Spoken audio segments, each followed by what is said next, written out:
Welcome back. At least 9 people are dead after flash flooding and tornadoes hit the northeastern United States.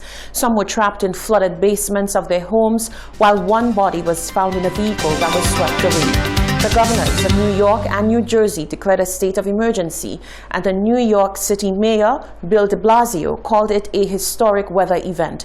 At least 3 inches of rain fell in just 1 hour in New York Central Park, almost doubling the rainfall record. More from the BBC. The streets of New York as the city was hit by the fury of Storm Ida. Oh my God, this poor person's flowing.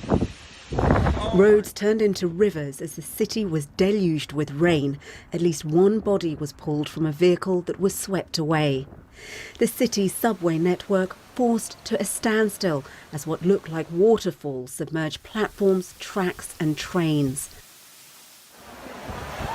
Play was interrupted at the US Open, the venue's roof no match for the rain. Even leaving as the flood warning came in didn't prevent being caught in the storm.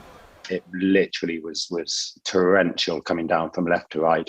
There were a number of cars that had been abandoned, sort of owners trying to get out. We spoke to one guy who'd had to climb out the window of his car as the waters were rising.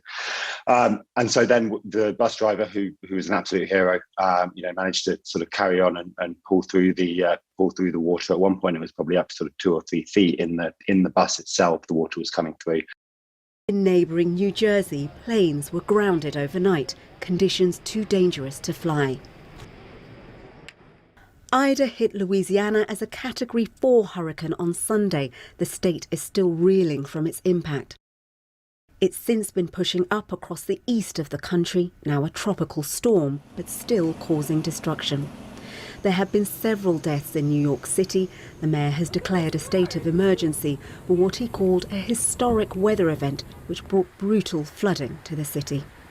Lebuti Seko, BBC News. Well, for more on this, I'm joined by my colleague Laura Trevelyan. And Laura, you were stuck yourself on a train just a few hours ago. It just feels like everything has come to a standstill in New York, not a scene that we're used to seeing. No, it's extraordinary. The mayor declared a state of emergency here at 11:30 last night, what he described as brutal flooding.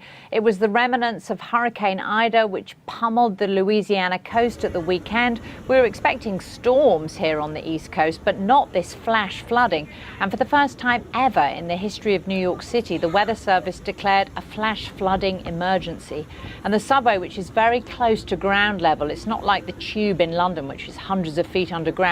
The subway flooded. Those extraordinary scenes there in Lebo's report. And the city just coming to this morning. And it's such a reminder of how vulnerable we are to climate change, because New York City is pretty much at sea level. And I covered the hurricanes here, Irene and Sandy, 9-10 years ago. They flooded the subway too. So it's just a reminder that as these severe weather events become more frequent and more severe, because there's more moisture in the air, because the seas are warmer, that New York City is incredibly vulnerable. The St. Lucia Water and Sewage Company, WASCO, is reminding the public that the 2021 Atlantic hurricane season is still in full effect. WASCO is asking the public to take heed as heavy rains will affect the water system, and it is also issuing some tips to ensure that adequate storage measures are practiced. The Met Services has predicted an above-normal Atlantic hurricane season. The months of August to October represent the peak times for hurricanes, particularly in the Caribbean. The St. Lucia Water and Sewage Company, WASCO, is informing the public that the adverse weather already experienced has already adversely impacted their intakes and water catchment areas. The Communications and Marketing Officer at WASCO, Sherry-Ann Williams, gave a few tips to customers that would help during the hurricane season. Such adverse weather conditions are likely to affect WASCO's water harvesting, treatment, and distribution process due to increased levels of siltation and debris from river swells. Additionally, landslides caused by heavy rains can damage underground mains on our distribution network, while downed trees and power lines can also impede service delivery to thousands of households and businesses across the island. WASCO urges the public to make the necessary arrangements for adequate water storage in case of an eventuality, store at least 3 days' supply of water with 1 gallon gallon of water per day for each person and each pet in your family. Williams explained that store-bought water needs to be monitored, but even more so, water that has been stored at home for a while. Pay attention to the expiration date for store-bought water. Water expires when the materials from the containers it is stored in breaks down and leaks into the water. Replace stored water every 6 months. 4. When storing water safely for drinking, it is best to use food-grade containers which do not transfer toxic substances into the water they are holding. 5. Ensure that the storage container has a top that can be closed tightly and is made of durable, unbreakable materials. 6. If possible, use a container with a narrow neck or opening so water can be poured out rather than scooped out. Wasco is also encouraging the public to make use of rainwater harvesting. Do not use containers that previously have been used to hold liquid or solid toxic chemicals, including bleach or pesticides.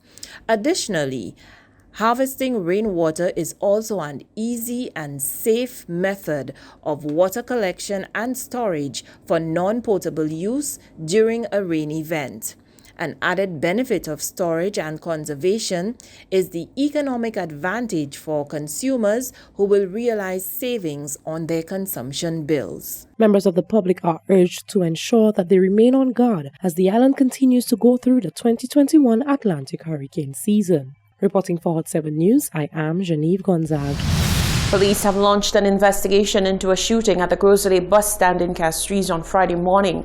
Law enforcement officials say that an unknown assailant fired at a group of individuals, resulting in a bullet grazing a hotel worker. The individual was conveyed to hospital where he was treated and discharged.